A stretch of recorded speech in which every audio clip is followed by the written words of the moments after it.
Imagine flying over northern China and spotting two massive pandas staring up at you from the ground.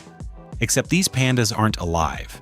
They're made of solar panels, 48,000 of them, spread across 248 acres, generating enough clean energy to power over 8,000 homes. Sounds like something straight out of an eco-warrior's dream, right? Well, it's real, it's operational, and it's one of the most brilliant examples of making renewable energy impossible to ignore. They built the Panda power plant in Datong, a city historically known as one of China's biggest coal producers, and now it's home to a solar farm shaped like China's most beloved animal. Two giant pandas, one waving at you with a cheerful smile. But this isn't just about being cute, this is about changing how an entire generation thinks about clean energy. And as you'll see, China's planning to build 100 more of these across the globe. Today, we're diving into why China built a solar farm shaped like a panda, the mind-blowing engineering that makes it work, and how this adorable project might be the blueprint for inspiring youth worldwide to care about sustainability. Why build a solar farm shaped like a panda in the first place? All right, so before we get into the technical wizardry, let's talk about why. Because honestly, when you're building a massive solar installation, the easiest route is just lining up panels in boring rows and calling it a day. Here's the situation. China is the world's largest producer of solar power.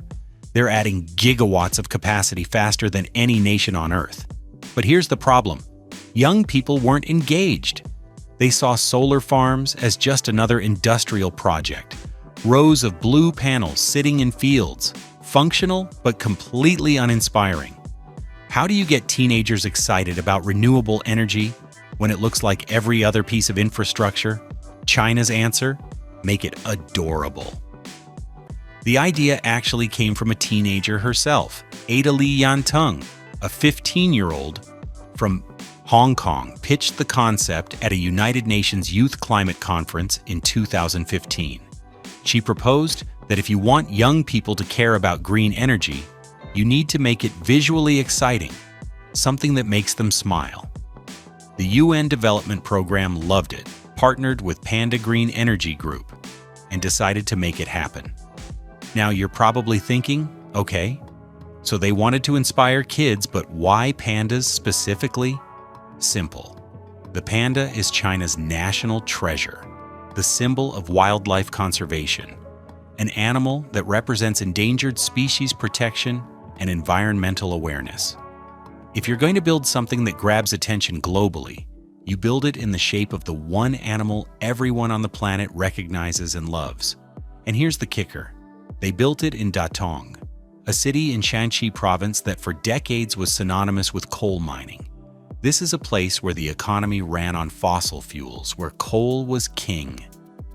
Building a massive solar panda here isn't just symbolic, it's a statement. It's saying, we're transitioning from black coal to clean energy, and we're doing it in the most unforgettable way possible. Which brings us to the obvious question. How do you actually engineer a solar farm to look like a panda from the sky?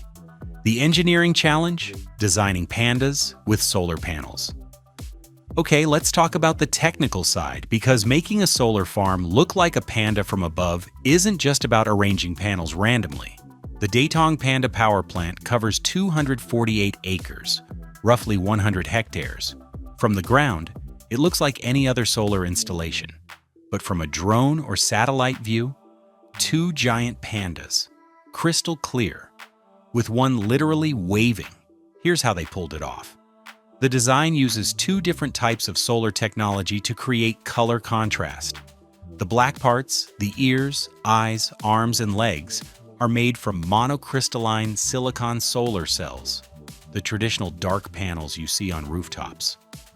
The white and gray parts, the panda's face and body, use thin film solar cells, lighter in color, but still generating significant power. By strategically placing these two panel types, engineers created a panda design visible from hundreds of meters up. It's not painted, It's actual functional solar technology arranged into an animal shape. But here's where it gets interesting. Every panel had to be positioned at the optimal angle for sunlight capture while simultaneously forming the panda's outline. Engineers couldn't just trace a panda shape and slap panels down. They had to account for terrain variations, shading, and electrical wiring connecting thousands of panels. The result? A 50-megawatt solar farm in Phase 1, with plans to double that to 100 megawatts. That's enough energy to power thousands of homes while reducing carbon emissions by 60,000 tons annually. And visually, absolutely stunning. Now you might be wondering, does it actually make a difference? That's where the bigger mission comes in. The real purpose? Inspiring the next generation. Here's the thing. The Panda Power Plant isn't just about generating electricity. It's about education, engagement, and creating a cultural shift in how young people view renewable energy. The site includes a youth activity center where school children visit to learn how solar panels work, how clean energy reduces pollution, and why transitioning from coal matters. It's an interactive experience built around an animal they love. Kids show up expecting to see cute pandas and leave understanding photovoltaic technology. The United Nations Development Program partnered with Panda Green Energy to run summer innovation camps at the site. Teenagers aged 13 to 17 spend time at the farm, participating in workshops about sustainable development and climate action. They're not just told solar is important, they see it working in real time. But here's the genius move. The project went viral globally. Photos spread across social media, news, outlets covered it, environmental groups celebrated it. Suddenly, millions who'd never thought twice about solar energy were talking about it. And the numbers back it up. Over its 25-year lifespan, the 100-megawatt plant will generate 3.2 billion kilowatt-hours of green electricity, saving over 1 million tons of coal and preventing 2.74 million tons of carbon dioxide emissions. That's taking roughly 73,000 cars off the road for a quarter century. But China didn't stop there. They saw the global reaction and decided to scale it massively. The expansion plan: 100 panda solar farms worldwide. All right, so you've got one incredibly successful panda-shaped solar farm generating power, educating kids, and capturing international attention. What do you do next? If you're China, you build 100 more. Panda Green Energy launched the Panda 100 program to construct panda solar farms across China and beyond, targeting regions in China's Belt and Road Initiative, the massive infrastructure strategy connecting Asia, Europe, and Africa. But here's where it gets interesting. The company isn't limiting designs to pandas. When expanding internationally, they're adapting the concept to local, iconic animals. Imagine a koala-shaped solar farm in Australia, a rhino in South Africa, or a maple leaf in Canada. The idea is to make renewable energy culturally relevant wherever it's built. Discussions have already happened with Fiji, Germany, Italy, Australia, and Canada about potential installations. The concept is simple. Use recognizable shapes to make clean energy visually appealing and emotionally resonant. And from a business perspective, it's genius. These installations become tourist attractions. People travel to see them, take photos, share them online, spreading awareness about renewable energy without realizing it. The Datong plant has already become a destination, but it's not all sunshine and pandas. Projects like this come with real challenges. The challenge is it practical or just publicity? Here's the thing about building solar farms in animal shapes. It's more expensive and less efficient than traditional grid layouts.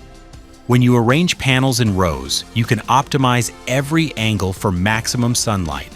When you're forming a panda, some panels end up in suboptimal positions just to complete the design. Critics question whether the extra cost is justified. Traditional solar farms can be built cheaper and generate more power per acre. The counter-argument is simple.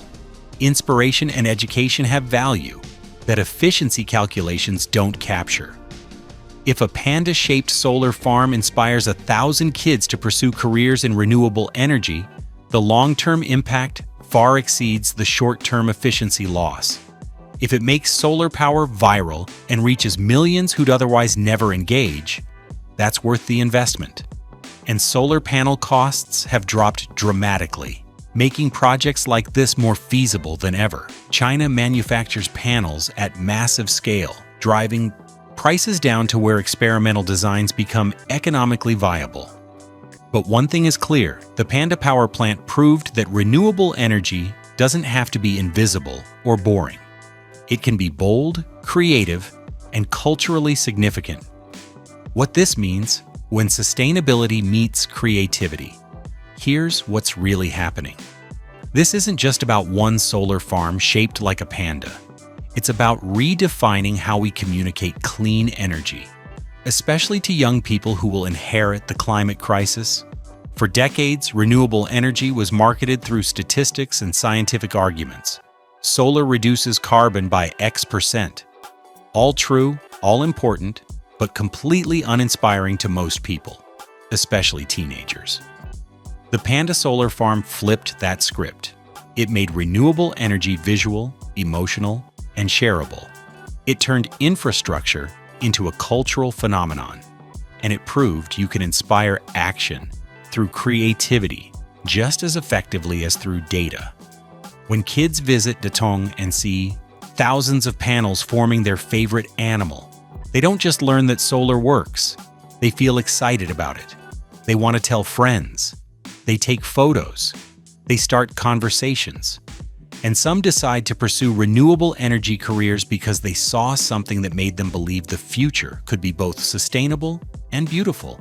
That shift matters because climate action requires mass engagement.